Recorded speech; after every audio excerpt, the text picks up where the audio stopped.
Why is an active rook crucial in chess endgames? Imagine a game where the final battle is fought not with pawns or knights, but with rooks sweeping across the board. You might wonder why a rook that moves freely and controls many squares can turn the tide of an endgame. Well, in chess, especially during the endgame phase, the activity of the rook often makes the difference between winning and losing. An active rook can dominate open files and ranks, which are like highways for attack and defense. When placed behind passed pawns, it can support their push forward or stop enemy pawns from advancing. This control over open lines is vital because it limits the opponent's options and creates threats that are hard to ignore.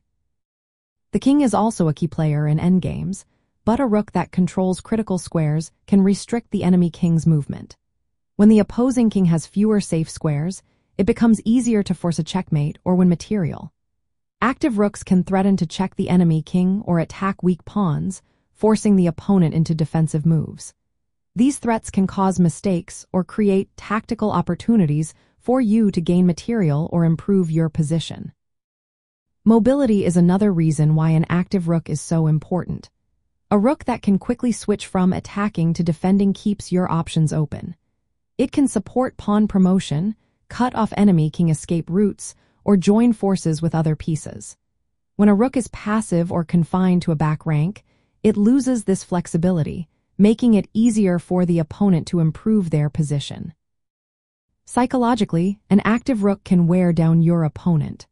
Constant threats and pressure can lead to errors, especially in complex positions. Even if the material is equal, a well-placed rook can create a sense of danger that forces the opponent to make subparing moves. Looking at famous endgame positions like the Lucena and Philidor positions, it becomes clear how rook activity determines the outcome. In these scenarios, the side with the more active rook can force a win or hold a draw more easily.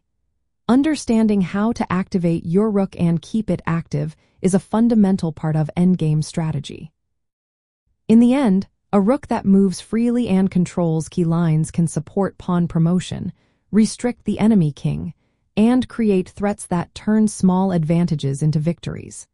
This is why in rook endgames, activity often outweighs material, making a lively rook a powerful tool in your chess arsenal.